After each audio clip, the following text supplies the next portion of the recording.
Welcome back, everybody, to the Keep the Promise podcast. Let me tell you, today's guest is someone that I have admired for years. He's a fireman's fireman and a leader who doesn't just talk the talk. He walks it, lives it, and teaches others about it. The first time I watched him, the first time I took a class with him, it was years ago at the Art of Firemanship Days in Harrisburg, Pennsylvania. I sat in on his lecture and I also took his hands-on training class, and it was like trying to take a sip of water out of a fire hose, but in the best way possible. This man doesn't hold back. His lessons are raw, and they are exactly the real lessons that firefighters need to hear, whether they want to or not. Since then, I've gotten to know some of the people that he works with, and they are top-notch individuals, which speaks volumes about the kind of culture and team that he's continuing to build.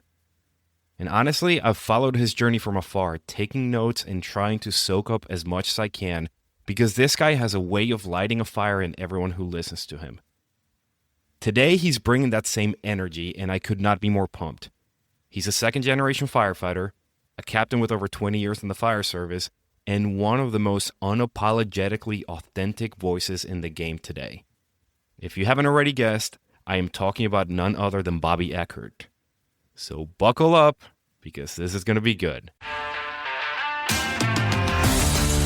Welcome to the Keep the Promise podcast, where we help build resilient and well-rounded firefighters. Bobby motherfucking Eckert, you are here on the Keep the Promise podcast, and I am pumped because we're going to cover a bunch of stuff, ranging from some of the stuff that I took to heart from Firemanship Days 2019. And if you can actually see here, I don't know how well you can read the dates, but it says 5/16/19, I'm pretty sure. Wow, it was a long time ago. Long time ago, dude. What? 6 years ago, yeah. Yeah, back before the world ended. So we'll cover some of those things, and we'll talk about your leadership experience. And again, I'll try to weave some of the questions from the stuff that I remember you talking about. But let us get started. You're a second-generation firefighter, right? Yes. Dad was in. And tell me a little bit about your upbringing and how it shaped how you view the fire service and the path that you ultimately took. So, it's so funny. I say this all the time when I was a kid. I was an only child growing up, so I didn't have any kids in my neighborhood. Well, I mean, when I say my neighborhood, like 3-block radius, I didn't have any kids. So I was just like outside all the time doing things by myself, whether that's good, bad, or different. I don't know if that makes me a weirdo today. I don't know, because I really don't mind being by myself at all. I find like a serenity in it.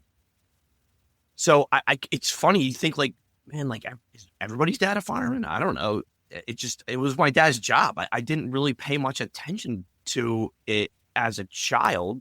My mom was extremely supportive of my father's career, extremely supportive. So, and they had the worst schedule in the world when I was a kid.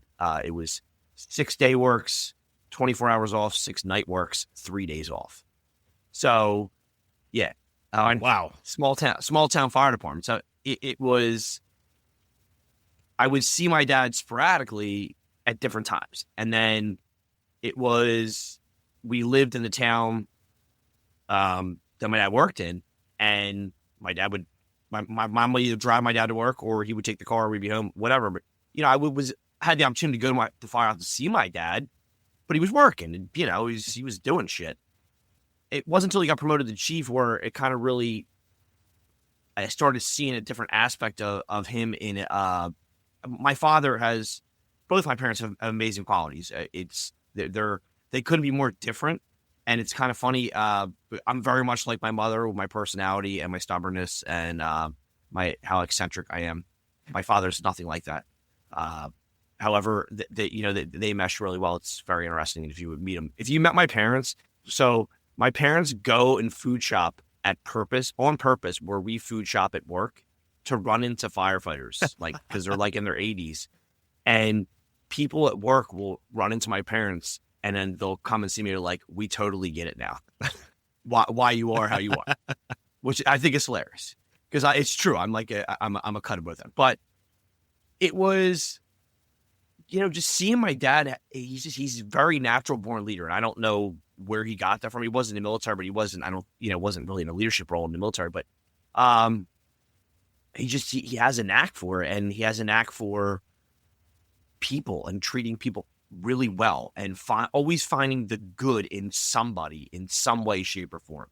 And I think that's the biggest thing that stuck with me out of that, other than, going to fires and seeing that stuff and getting to know the guys and the smells of that time. It was the 80s, man. You got like cigarette smoke and stale beer upstairs and the oil. And I mean, that smell, that was the 80s firehouse. I'll never forget it. I haven't smelled it in a while. When I do smell it, I'm like, oh, this is exciting. Like, I'd like to bottle that up and make it a candle or something. But yeah, I think it's just seeing how my father was with people is kind of something that really drew me in at first.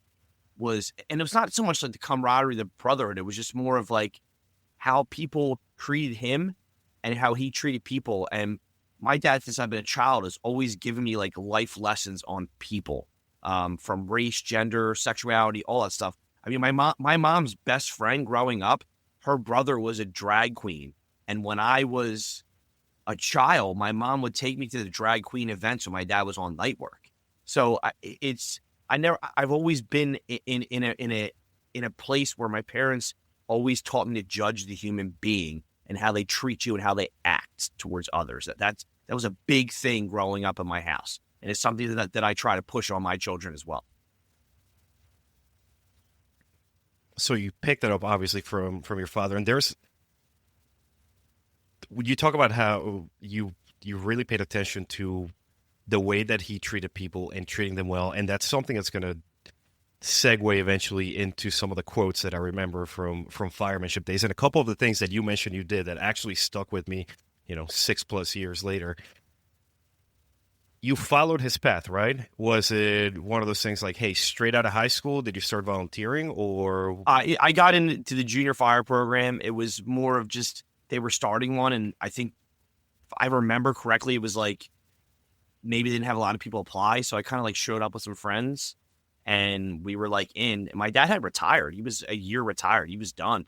But he was still involved in, it was a combination of fire departments. We still, member of the fire company. And some of the people I brought are still, they're career firemen today. Like, dude, awesome. One guy's still there in Collingswood. Another guy's, he works for my business, and he works in a ladder company in West Philly. So, I mean, there's guys, it had an impact. It was just, I think it was, and everybody's got that. If people that were in the juniors, like my son just joined the juniors, and if it gets you, everybody has like a very similar story of the journey of like the people. It's more, it obviously was the work of being a firefighter, but I think a lot of the fire service doesn't realize how much human beings have impact on other human beings, whether it's good, bad, or indifferent. But if there's like some positivity around there, whatever way that is, or like something cool is really happening and it's like kind of contagious, you kind of flow in a direction, and then you hang out at the firehouse and you get to learn like people's lives, and we almost all work for public works, like, because that's where they hired most of their people from, for the volunteer firehouse. And that was the closest thing to being a career fireman back then you could be, because if there was a fire in town, you stopped what you were doing and you went to the fire as a member.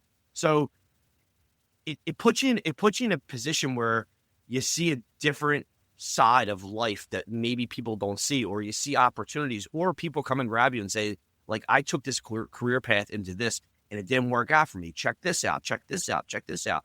So it's more of like, if you're open-minded and listen to people, and it kind of pushes you in a direction. So that's kind of like how it started. And I kind of like, I've said it a million times before, and I'm sure people listening, if they've listened to me before, they're probably tired of hearing it, but I knew I would always be involved in this fire service. I did that. I always had that feeling. I just didn't know at what capacity it would grab me, and it grabbed me hard, like hard. And when I was a kid, my dad I would always, he would do drills with me and things like that, and show me things. But again, I didn't think anything of it. And, I mean, I was really into other things outside of the fire service, hockey being one of them. I love going to shore and surfing, boogie board and things like that. My dad's hobbies and my hobbies are totally different, because I have no patience. He has patience. Like, he loves fishing. So like, I would rather do anything else in the world than fish. But it's just, it was pushing a position to where it just sucked you in. And there was a lot of good people that helped me, suck me in a good way. What were some of the drills that stick out the most in your mind that your dad would teach you? My dad's very mechanical, very, very mechanical. So, a lot of mechanical advantage with tools, leverage, things like that. My dad loves pump operations. So, pump stuff, water stuff, a lot of driving, navigation, north, south, east, west, one ways, this, that, the other. Search stuff. We would talk search as a kid, zero visibility, stuff like that. But again, I was a kid. You're only processing so much information. It's pretty awesome because looking back, you must be super thankful that he set you up with a foundation that would eventually help you build up into being a firefighter and a company officer. Because it's the navigation, for example, you go to a lot of people nowadays, like, hey, head north on whatever road. If they're not in the fire service, they're like, I'm not fucking Marco even in the Polo. fire service, these young kids don't know what a compass is, trust me. But yeah, I am thankful. I really am. The number one thing I'm thankful for, and some people don't, they're like, wow, I can't believe this. But my dad, when I joined the fire service, when I was like, even like 14 and then juniors, my dad he was like, this is your journey. Have a nice life. Interesting. He did not micromanage. Now he came back and taught like fire behavior and things like that. And if I had a question, he absolutely would ask it. And he was very proud, especially, when I was on the volunteer fire department in town, he would come to fires and he would come out.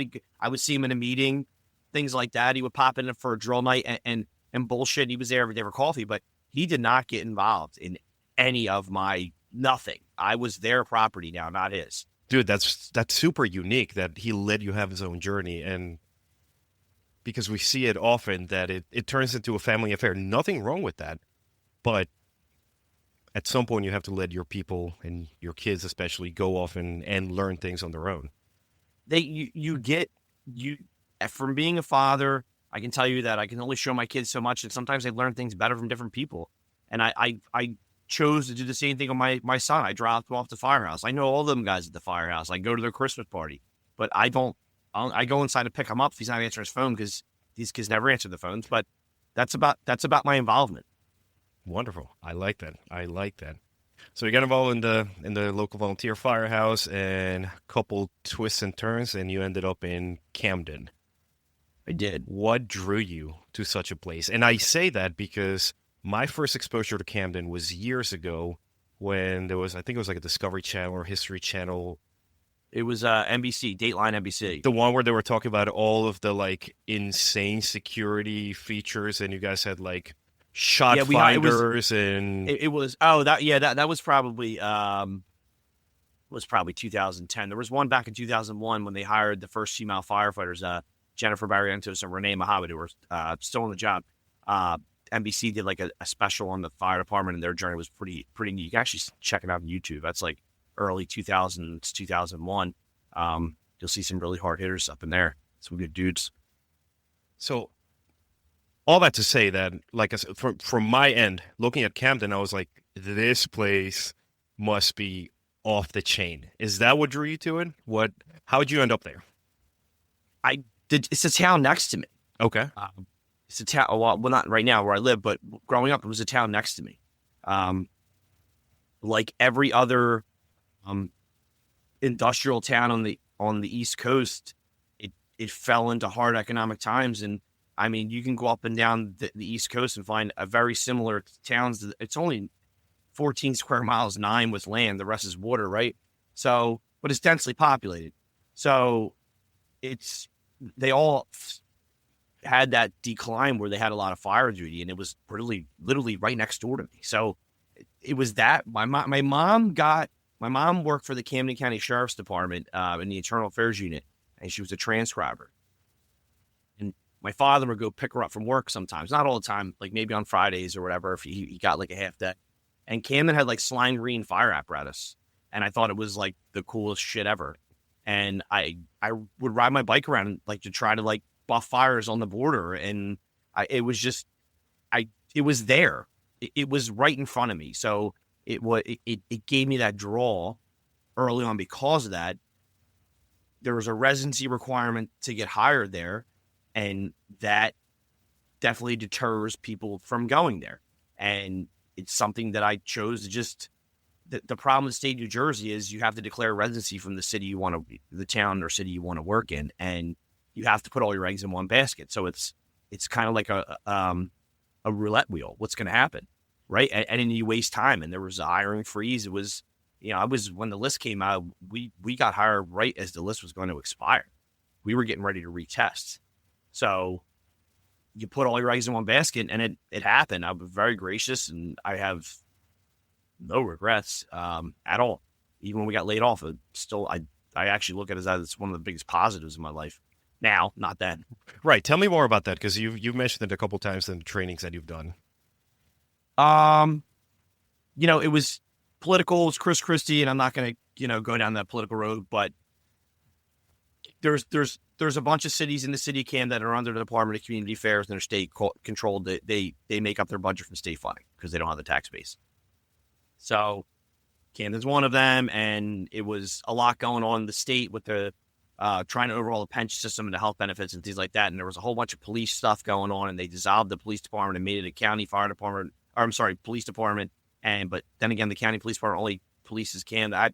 None of my business. But they got rid of the whole police department one day, gone, and then they took 65 firefighters. And this, when I say 65, it was, it might have been more. So 65 hit the street initially, laid off, but there was demotions all the way down every rank except for chief of department. So, deputy chiefs went down to battalion went down to captain went down to firefighter. It was a very dark time in our fire department's history because of that. And for whatever reason, I don't know why, but there was a tremendous amount of fire duty at that time. And so it was, there was no clear, it was so bad. The climate was so bad politically, you didn't know what was happening. Like if you were going to get your job back, like there was no crystal ball to tell you what the future would hold. So it was like kind of ride the wave and see what happens. And my whole recruit class, gone, 34 of us, gone. And I got brought back in about 8.5 months, and I believe it was 8.5 months. I could be wrong. Could be 7.5 months. I'm sorry. It was so long. I forget it was 14 years ago now, but, I had guys in my recruit class that were laid off for 18 months, and it was, it's actually the only time my father and I ever got in like a really extreme argument because like, he's like, this will never happen. And I'm like, Dad, it's happening. He's like, they don't lay off firemen. Sure as shit they did. And it was tough. It was really, really tough. And there was, when I went to get hired in Camden, I took a bunch of tests in other cities, and I got called for a bunch of other cities. And so there was like, shit, did I make the right decision? Right. And at the time I was married with a baby and another one on the way. And it was just you want to talk about a mental explosion of not knowing. And I learned very quickly, the only trade that I truly know is firefighting, because I had to go get a job. Like unemployment. I remember we went for unemployment when the guy came for unemployment. I laugh about it now, but I'm surprised the guy made it out alive at the union meeting. He's like, yeah, it'll be about $230 a week. We're like, what? Like it was, and I went home crying. Like I had to tell my wife at the time, like, this is what is happening. And, there was people lost houses, cars, marriages. I mean, it affected, I lost that marriage, and that was one of the biggest things that was part of that.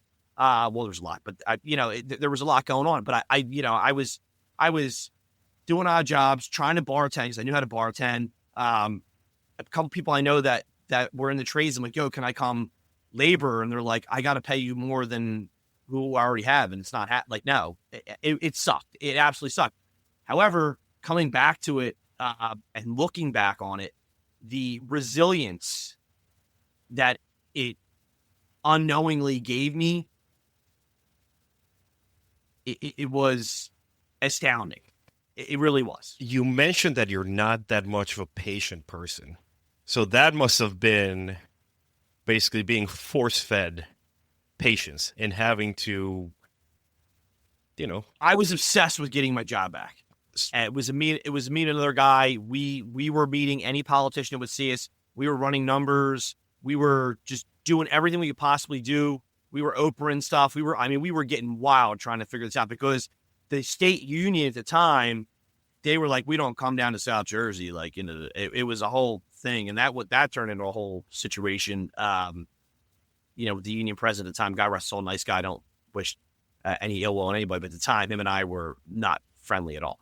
So it was a lot. It was a lot. And I don't wish it on anybody, but I'll tell you what, looking back on it, I'm actually very fortunate to have faced that adversity, not only at the age I was at, but the time of the job I was in. I wasn't vested in the pension. There was a lot. There was so many factors wrapped around it.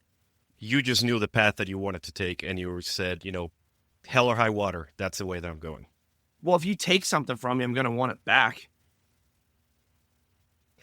Is this one moment early on that solidified your career decision? Because I feel that so many of us would face that similar adversity and say, like, you know what?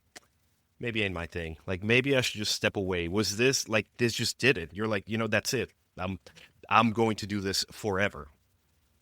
Yeah. Well, yes. I wanted to be a Camden fireman. I didn't know I would veer off in other directions and do other things in the fire service.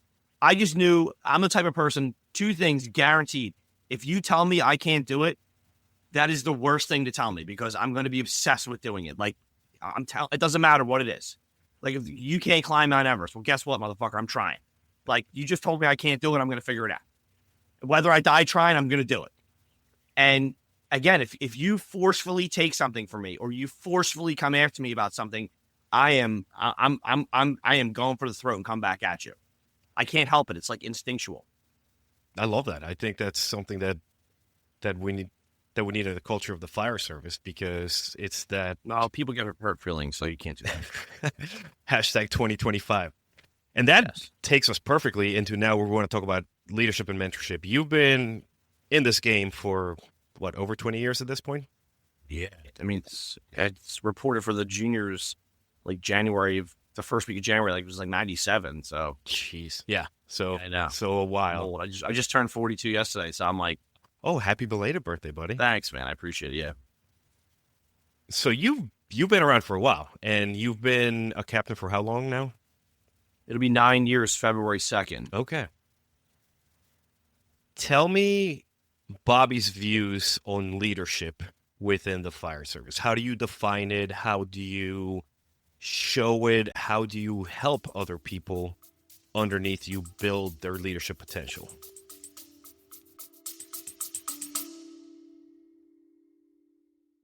Real quick before we jump back in. Firefighters don't leave each other behind. We look out for our own. Right now, there's a firefighter out there, maybe a rookie, maybe a seasoned veteran, who needs this podcast. They need the lessons, the mindset, and the training tips. But they'll never get them unless you help them. Here's how you can help right now. On Apple Podcasts, tap the 5 stars, then scroll down and write just a few words about what the show has done for you. On Spotify, tap the 3 dots, select Rate Show, and drop your rating. It takes less than 60 seconds, it costs you nothing, and it helps one more firefighter get better, stronger, and more prepared. We look out for each other. This is one small way that you can pay it forward. All right, back to the show. It's a great question. I've thought about it since I've read it on your sheet. I don't know if I can give you like a clear-cut definitive answer. I can tell you this. I think the best leaders are the ones that unknowingly think they're leading. I don't look at myself as a leader. I don't see that. And I think one of the biggest problems with leadership is, especially in the fire service, people look to outside entities for leadership guidance. And that's fine. Maybe you'll be able to pick up a trait or two, but if you can't make it applicable to firefighting, then it's a little different. I think because the hardest part when I first got promoted, I can tell you that I was like, I'm ready to go. Like, let's do this. Give me a fire. I want to fire. I want to fire. And I went from the busiest fire company, which I'm back at now, to a busy company, but it wasn't busy for fires. And on a group I was never on before, I didn't really know everybody there. And I found out right away that like fires are the easiest part of the job. It's managing human beings and personalities and everything else in between that kind of can get you going in different directions. And I think it's when you realize that you're an intermediate, like you're middle management, like you are middle management. So you're an intermediate between whoever your fire administration is and the troops. Like you're the one that's in between. You're the turkey on the turkey sandwich, right? So like you have to be ready to be squeezed, and you have to be ready to take it from both ends. And I think some people try too hard and make it too much harder than it needs to be. Like, that's cool, man. Like, you're the boss, you're the lieutenant, you're the captain. Like, that's great. You took a test if you did and you earned that, or however you got that spot. I'm happy for you. But bro, like, these guys, you're working, like, I work for my guys. They're my greatest resource. They're it. But I'm a very hands-off person. I don't get involved in a lot of things that maybe other people get involved in. There's a lot to do in a day in a 24-hour shift on inspections, pre-plans, this, that, and the other, training, choir training that you don't want to even any part of, but you got to go do it, right? And then runs on top of that, and then eating lunch and dinner. Like I'm eating lunch at lunchtime and I'm eating dinner at dinner time. I don't care what we're doing. Like if it's like, yo, we need an SCBA drill or we're eating lunch, bro, we're eating lunch, because if I don't eat, I'm going to veer off and I'm going to be a weird guy. I'm going to be like Danny DeVito in the Snickers commercial. Like, you need to get food in my belly, right? So I think leadership is understanding that you are there for the people, not only the people that are in your organization. I think it's the people that call 911, because we are a public entity. We are taxpayer funded. People call 911 and rely on us. So like, you're there for a multitude of people. If you think the people that work for you are there for you, you're going to have an epic failure. That takes us back to that one quote that I love so much that you mentioned back in 2019. People love us. Don't let them down. I say it all the time when I teach. We just had Christmas, right? So anybody who is going to listen to this, and I appreciate you listening, if you're a parent and you're at a store with your child and some random dude comes up and touches your child, you're going to be in jail for simple assault, right? It's going to happen. Meanwhile, it's Christmas time. How in any town USA, how does Santa Claus arrive around the town, right? On a fire engine. And what do? We take our kids and hand them to firefighters. Strangers to strangers. If people trust us that much, why wouldn't we give them the best absolute product that we possibly could give, or what we have to give it to them? That's how I look at that. Right, and that product being the best service that we can provide to the community. And an extremely non-judgmental service as well. And then I'm not talking about like gender, race, or creed, any of that stuff. I'm talking about like, listen, we know the public doesn't know what we know. They don't have our training. They don't know that. So when you go at 2 a.m. for a gas leak or a water leak or a CO run or something mundane, that might be the dumbest thing that you're like, we've all been there. We've all gotten in the rig and just laughed like, that guy's a fucking idiot. But we can't let them know that. We have to show them that like there has to be an empathetic approach to how we do this. Remember, there's tactical misjudgments on the fire ground, and the fire department burns the friggin' house to the ground, and the homeowner shows up to the firehouse with a hoagie tray and says, "Thank you for your service." That's a thing. So, yeah, that's a gut punch when that sort of stuff happens. You're like, dude, like, thank you, but we're still beating ourselves up for that one. Let's go back to what you talked about when it comes to basically not feeling like that leader, like you're not in charge of them. You're hands off. And again, I go back to something that you mentioned. two things.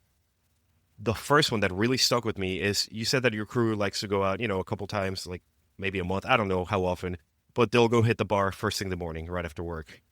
And you mentioned that you'll show up or whenever they're there, whatever time of the day, you'll hang out for a couple minutes and then you'll put some money in for their tab and make your exit, because even though you're part of the crew, you're still not there. And that sort of hands-off approach is something that really piques my interest, because you don't see it quite a bit when it comes to fire officers.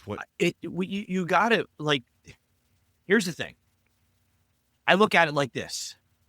Do I want my people to follow my instruction? Yes, I do. I absolutely do. However, I want them to follow my lead, meaning if I'm going in a direction, I want them to want to go in my direction. Not because they have to, because they want to, because they know that's the most advantageous place for us. And I also found that if you can be a little more hands-on, I'm telling you right now, we eat dinner at 6:30, 7 o'clock at night. I eat dinner. I try to do a dish. These guys I work with rip every sponge and whatever out of my hand and shove me out of the kitchen. I go do my nighttime paperwork and I am in bed, dude. In bed, sound asleep by 8:15. Done. Why? Because, well, I get the best sleep at the firehouse, which you might find hilarious. And I could talk about that if you want. Yes. But I find it healthy to not be around them. Like, if they want to talk shit about me, I think it's healthy, because maybe this guy's got a problem with me on something that is very indirect, and he brings it up to the whole crew and they can talk about it and it's not a problem anymore. They don't need me there. Like, I look at like the senior man to step in for the firehouse stuff, right? And, run a drill or whatever. And I don't mind doing the training, but I think a senior man should play a bigger role in that situation. I am there to talk on the radio, do the reports, work the pedals, and make tactical judgments. That's how I look at it. And obviously train firefighters and make sure they're there, but I don't need to be up in their stuff on the everyday all the time. Like, I don't need to be there. I know I get made fun of for my favorite TV show, so I know they're not going to watch my favorite TV show. So I'm going to go enjoy that by myself, right? Like, because I don't get to enjoy it at home. Every TV in my house is taken by a friggin' child. So it's Paw Patrol with Teal and Bluey. Bluey. I mean, it's not even that. They're gaming, they're streaming, they're doing all kinds of shit. That's right. But I value my time in the firehouse because I lead a busy life outside of the firehouse, from children to work to teaching. And if I can get a little bit of downtime, I take advantage of it.